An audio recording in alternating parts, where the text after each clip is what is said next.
Welcome to the Christian Campfire Conversations podcast, where we have real conversations about real topics. Our goal is to educate believers in order to fulfill the Great Commission. So without further ado, let's get on to the podcast. Christian Campfire Conversations. We just wrapped up our episodes with Ashely, and it was a super dope time. That was super fun. And now we're back again. It's back. It's just Keegan and I. So my name is Max Moore. Keegan's my co-host. And you guys are our basic family, our brothers and sisters in Christ. So Keegan, what's up, man? Not much. Just wrapping up a Sunday. Best way to wrap up a Sunday is with a podcast for you guys on Monday. So we're bringing a pretty exciting, Preacher brother? We're bringing a pretty exciting, a pretty relevant topic to you today, and I hope you guys enjoy it. Yeah, so I guess, Keegan, how was your week today this week? Oh, my week. It was busy, you know? Okay, I want something else besides it was busy. My week was, honestly pretty weird. Just had a lot of weird things going on, like things that I'm not at liberty to share on this public of a platform, but just a bunch of random stuff. But there was also a lot of, exciting things that came out of it too. So I went camping on Friday. Sweet. Did some hiking in air quotes, because we live in Kansas. There's no such thing as hiking, like real hiking. But Keegan wasn't doing a 14er this weekend, so no, I wasn't. So yeah, it was just some, there was some rocks and some water, so we called it hiking because we live in Kansas. Yeah, you didn't know we had those here. No. And Keegan sent me a video of a waterfall. Yeah, waterfall. I actually sat in the waterfall. Yeah, which is crazy. I didn't know Kansas even had waterfalls. There's firstly, it's surprising that there's water. Yep. And then secondly, it's surprising that there's enough elevation to cause the water to fall. You know what I mean? And the fact that, you kind of just said what I said, but the fact that the water's falling. The fact that there's enough water, the water's high enough for the water to be flowing is another thing. Yeah. As you guys can probably tell, I'm just going to throw this out there. Keegan and I are super tired. So we're not. I was just thinking, when you were talking, Keegan, I was like, man, we both sound not very energetic right now. That's all right. We'll pick it up as that episode goes on. For sure. We gotta get warmed up, but for sure. And then I guess just to wrap up the weekend, we went and played some volleyball. By we, I mean not me and Max. Then played some volleyball and just kind of chilled the rest of the time.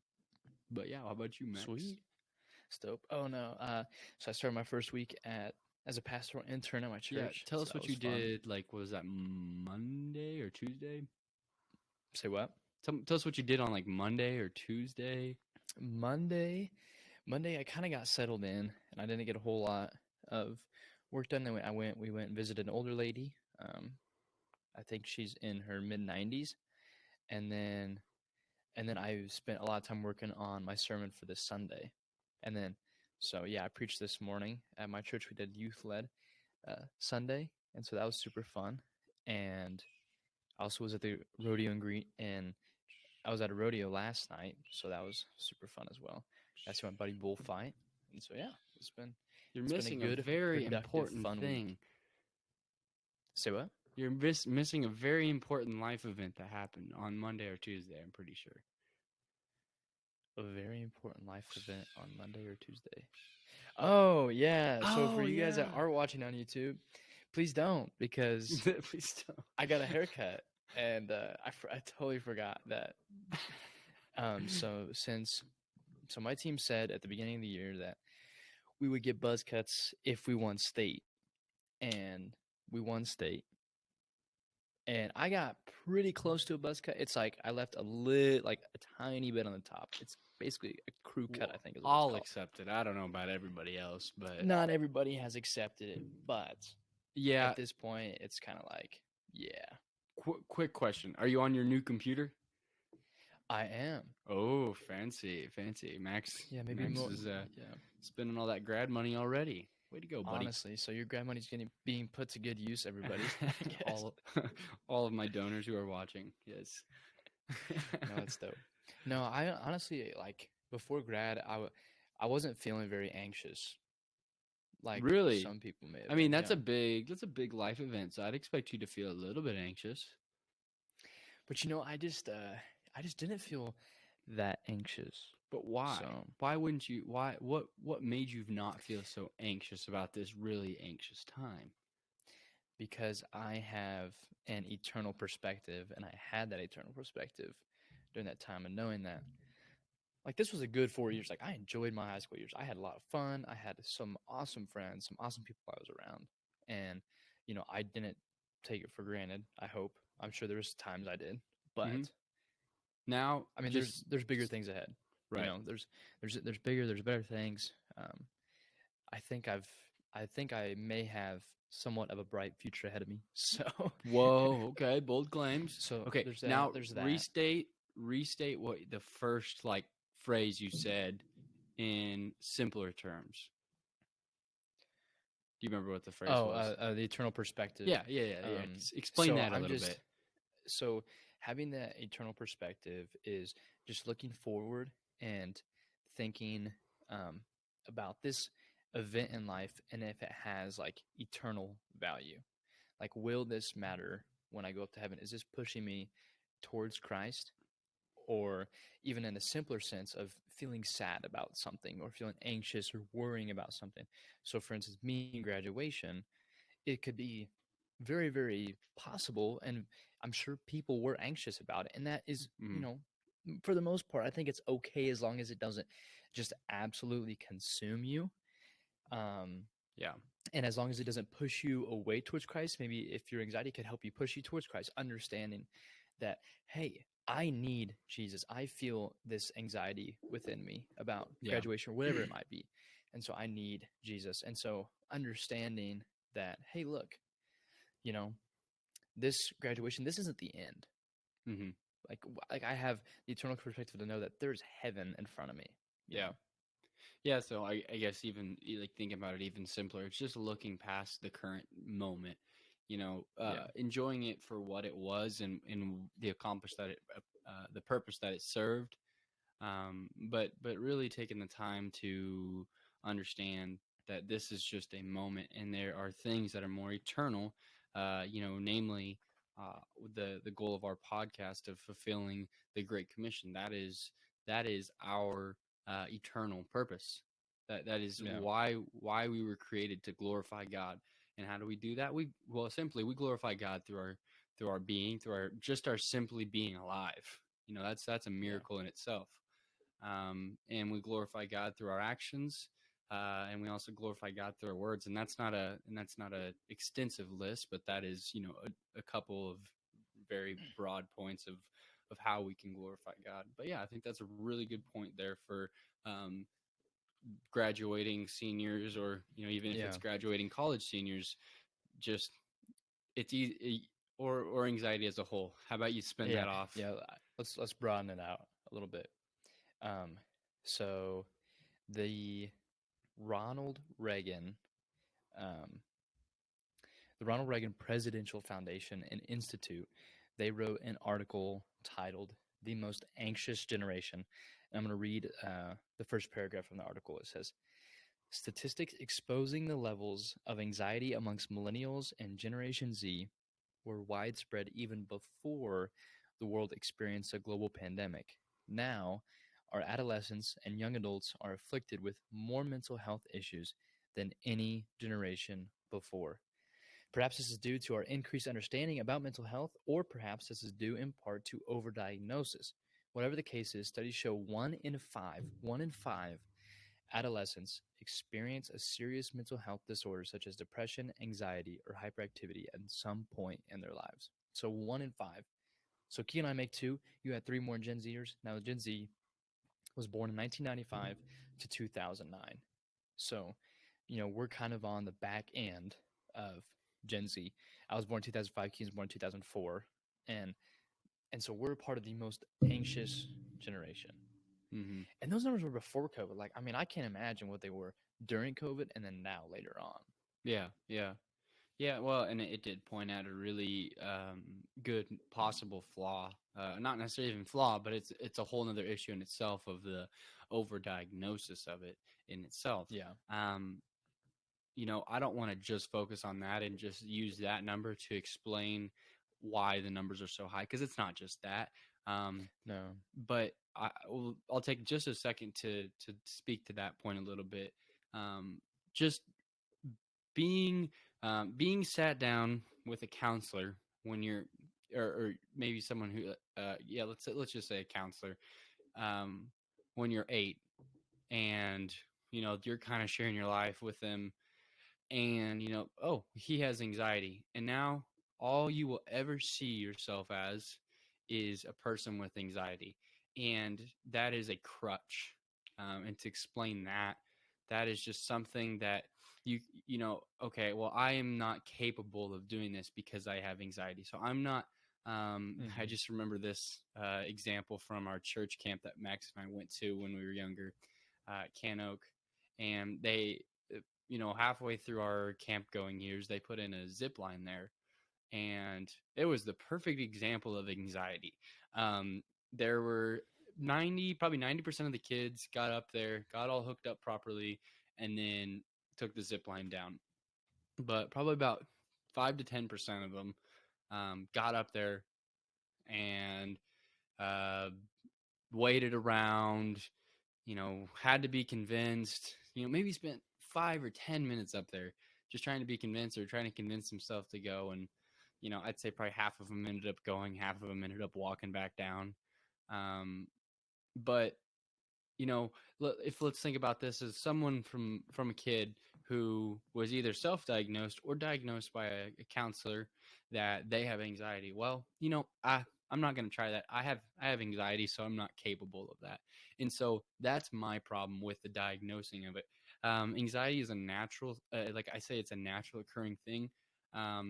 The fact of being anxious about something is not inherently wrong. That's going to happen. When you when you see a child walking freely and they're walking towards the road and you see a vehicle coming, it's natural to feel anxious in that situation because there is imminent danger right there. Um, Hmm. where that turns into something that's bad is when it becomes this selfish desire for comfort um, over overcoming fears. And I guess I can give an example of that. Um, you know, let's say there's somebody who's more introverted and they would rather just stay at home. Um, you know, there's a time and a place to be by yourself. I'm not gonna say that that's wrong, but let's just say they get invited to go out and drive around with their friends. Max and I grew up in Western Kansas. That's something we do. We just go That's all drive we do. around. Exactly. That's all we know. And you say, no, I don't want to go because I could die in that car. You just never know. So just want to play it safe. And so this person continues to live their life like this, and they get to their older age, and they realize, man, I never experienced anything, and it was all because I just saw myself as the person with anxiety. And that's a really extreme example, but think about it literally in your life. What does that look like? I know I'm susceptible, just susceptible to that as someone else's. Um, but think about how to live your life to the fullest, and not a worldly fullest, but like a God pleasing fullest. And I say all of that to say, just be more than uh, more, just overcome your issues rather than being a slave to your diagnosis of anxiety. No, that's really good. I I liked all that, and I like kind of when we talked about a couple weeks ago, what we put our identity in, and I think a lot of times they can put their I think that's what you were talking about is they put their identity as someone who is anxious, like that's who Yeah. they are as a person. That's just simply not true. That's not who they are as a person, especially as a Christian. You're not someone who is anxious. You may have anxious tendencies or Hmm. anxiety filled tendencies, but that's not who you are Yeah. as a person. And I think too, I mean, man, there are so many reasons why we might feel anxious. Um, and so this is kind of what my sermon wasn't all about this, but this was a part of my sermon today. And so when I talked about anxiety a little bit in Gen Z that struggles with anxiety, I brought up the story of John Mark from Acts chapter 15. So John Mark, he was a gospel author of Mark, Gospel of Mark, and so he went on the first missionary journey with Paul and Barnabas, and he was Barnabas's cousin. And midway through this missionary journey, bro just left. Like he went to Pamphylia and he just dipped. He went back home to his mom. And so he must have been anxious. I mean, he was kind of in this territory never been before. He It was kind of a dangerous part of territory. I mean, either way, he was anxious enough to leave. And that, I mean, he was this guy in his mid-20s, so he was considered young by that culture standards. Keegan and I are young. Gen Z Mhm. is young to the culture standards. And so like this isn't a new problem at all. But Yeah. I think that it's been highlighted more. You know, there's more, there might be overdiagnosis like you were talking about. And then I also think that things there are there are maybe, I think, are more consistent reasons to be anxious, or Mhm. maybe things that are making us feel more anxious. And a lot of it has to do with this right here, your phone. So three things I brought up why Gen Z is anxious, and uh, Keegan may disagree with me maybe a little bit on this, but the first one is increased isolation due to this. So like Keegan can ask me how I'm doing, and I can say, "Oh man, I'm doing fine," and I'll text him Yeah. back, and then but I'm not doing fine, or They ask so you how that you're increases doing, and you just isolation. have to say you're fine, but you're not fine. But you're not fine. You're not fine. And another one that I brought up was a constant bombardment of worrying news. So Yeah. with whatever, like, I mean, all the time it's like, oh, another school shooting. Oh, climate change scientists say the world's going to end Someone in two crashes days. on Kellogg in Wichita. Not new news, Yeah, man. Copy and paste. exactly. Um, or what was the other one? Oh, or like the war's going on. Like, man, it's like we're going to war. World War III's already begun, and all this just fear mongering news Yeah. that's constantly taking up our feed. Like whether we're But not like I don't even have to be yeah, actively looking at Apple News to get that kind of stuff. Like I get notifications. You and yeah, I talk about stuff sometimes. People ask me about stuff. Like I'm gonna hear about it. You know. yeah. Or one really current example of that is a new strand of COVID. Like we remember Yes. that when we were sitting at home and forced into our isolationism and Mm-hmm. forced to be on this thing, and not necessarily forced, but that's how we coped with that. And then they say, "Hey, there's a new strand. We're gonna make you stay home for another month." How Yeah. does that sound? Um, Yeah. Exactly. Without And going then on kind of that going rant, along. I mean, yeah. Go ahead. Yeah. And then the last one that I brought up was a comparison on social media, Yeah. and how that breeds anxiety and discontentment. Oh man, look how much fun they're having. Like, why am I not having that much fun? Mm, Or look, look at her; she has the perfect body. Or look at them; they have the most perfect relationship. Why is right. my relationship not like that? Oh, look at their parents. Their parents are so nice and so kind. Why don't I have parents like that? And it's Yeah. this constant comparison and this FOMO, and you're constantly going to be anxious and wondering why your life isn't like that. Comparison is the thief of joy. Yes, and so our phones allow us to feel that anxiety and discontentment and isolate ourselves. So it's Yeah. kind of like, and I'm not like, this thing is an amazing tool. Like I can check up on my friends whenever they're feeling anxious, and Mm, I can say, "Hey, how's it going? How's it really going?" Give them a call. Um, but it isn't end all be all, and it's definitely not a replacement for face to face. And we yeah. we all know that. Right. And what you have mentioned is the tool for the problem, but not the actual problem.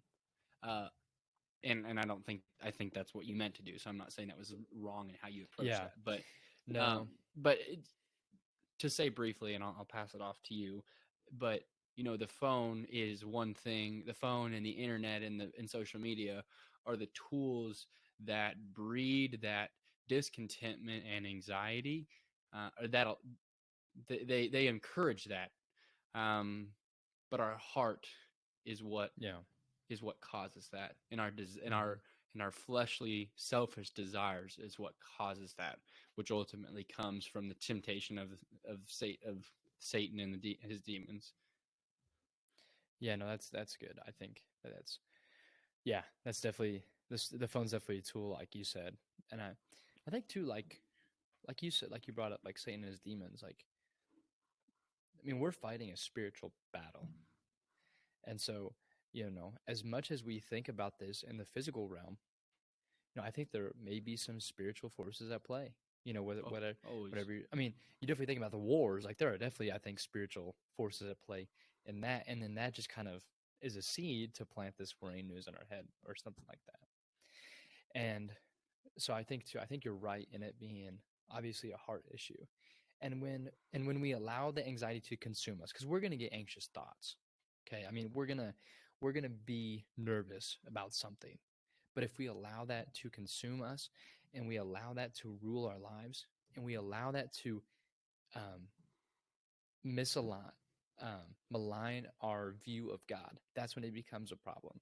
Mm-hmm. Because when we become so worried about it that we start acting different, it pushes us away from Christ.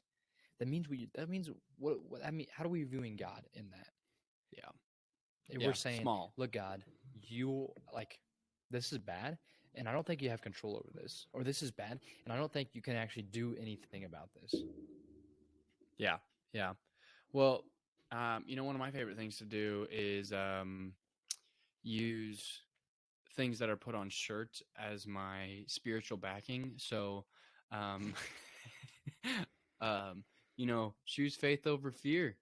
Um, all jokes aside, but what we, I'm always the person that says, "Hey, this is the problem. What's the solution?"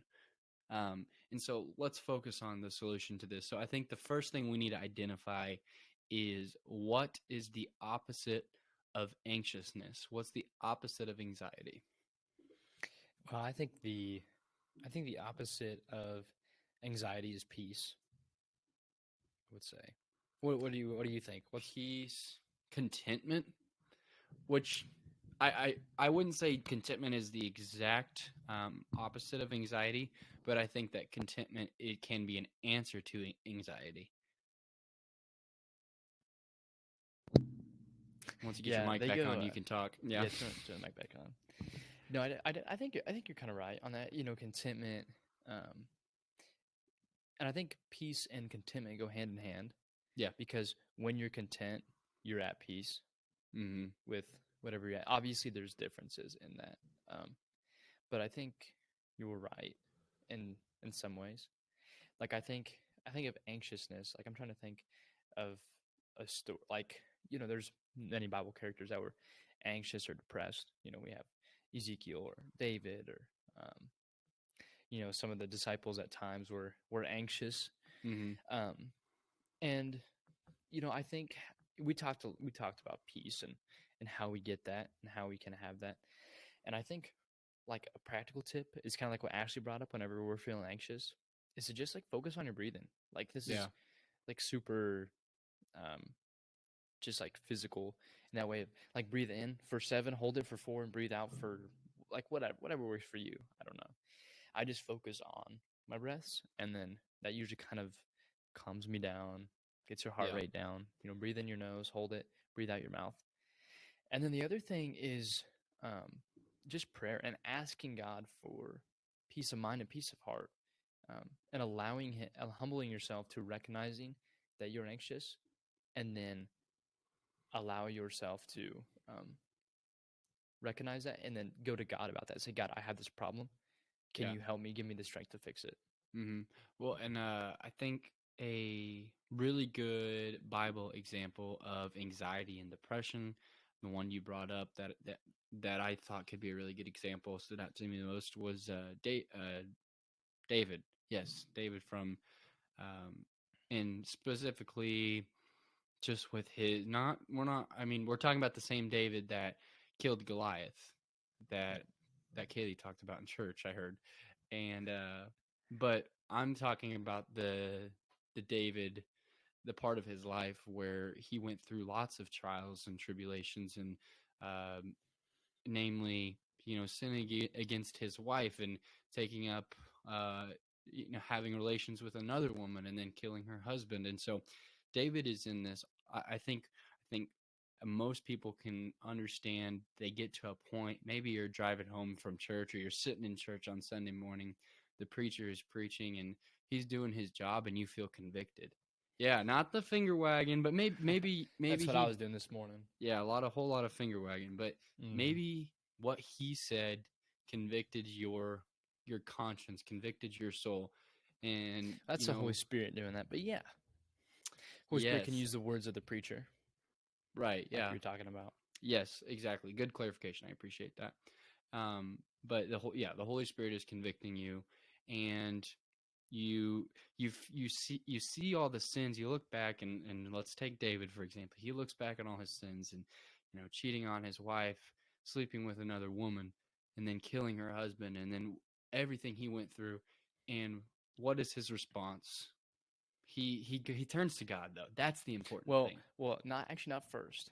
Actually, Not right, but he Nathan does Nathan has to go eventually. confront him and be like, "Hey, dude, look, like you sinned," Right. and he like tells Nathan goes to him, the prophet Nathan. He tells him the story. He's like, "There's a rich man and there's this poor man, and the rich man has a bunch of livestock, has a bunch of sheep, and then this poor man has one little ewe lamb that it says he Mm-hmm. loved him like a daughter."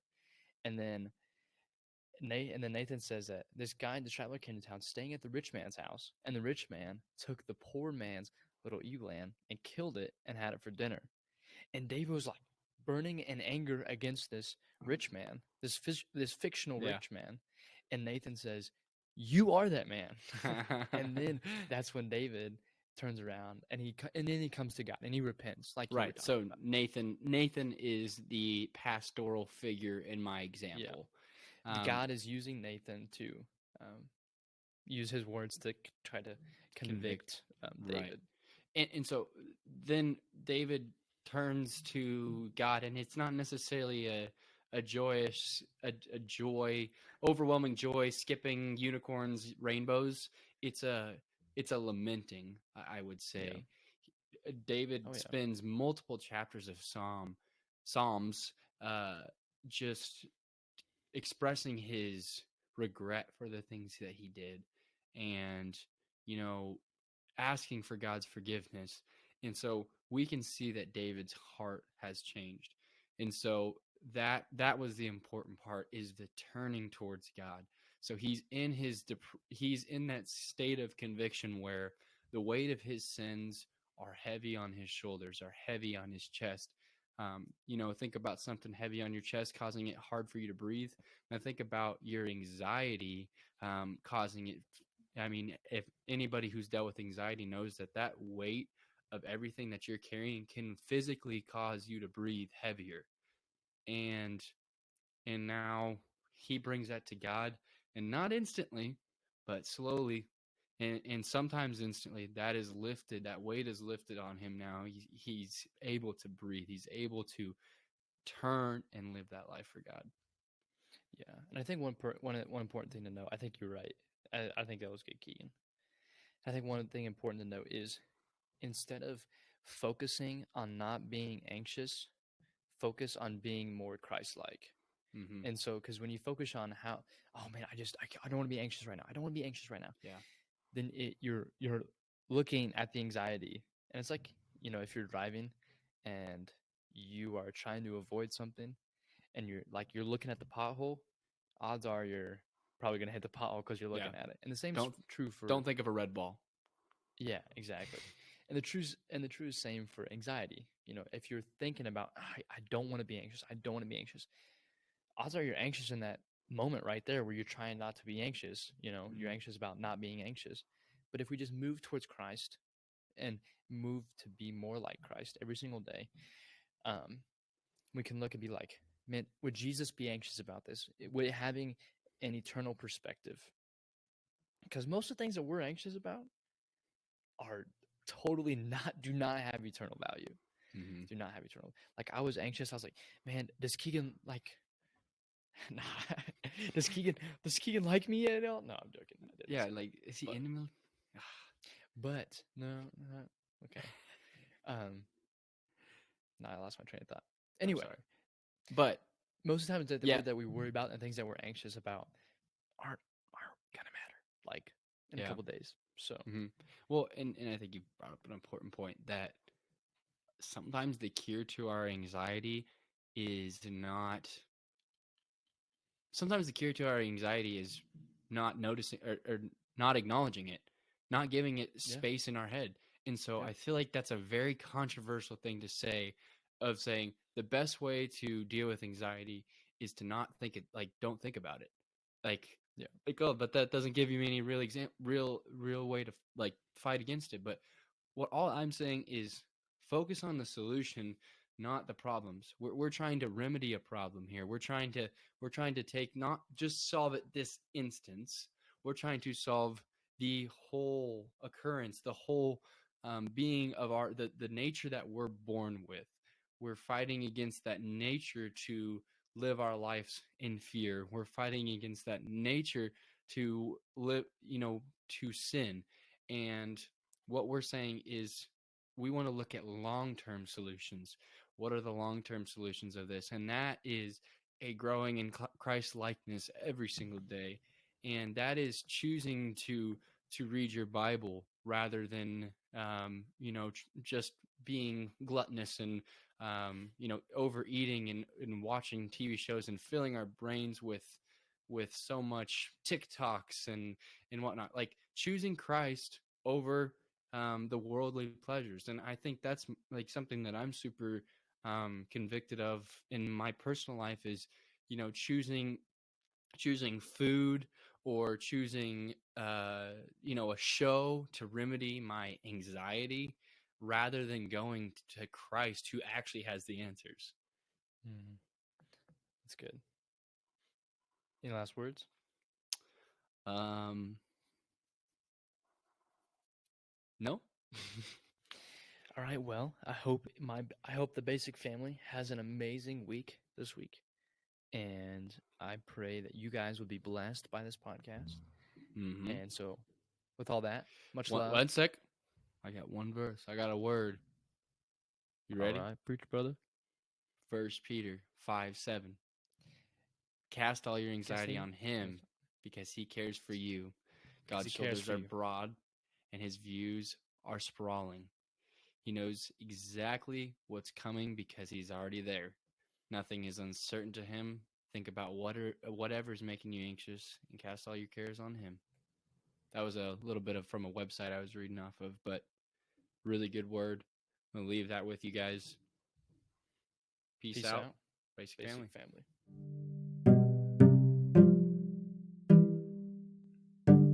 Thanks for tuning in to this week's episode of Christian Campfire Conversations. I'll see you next week.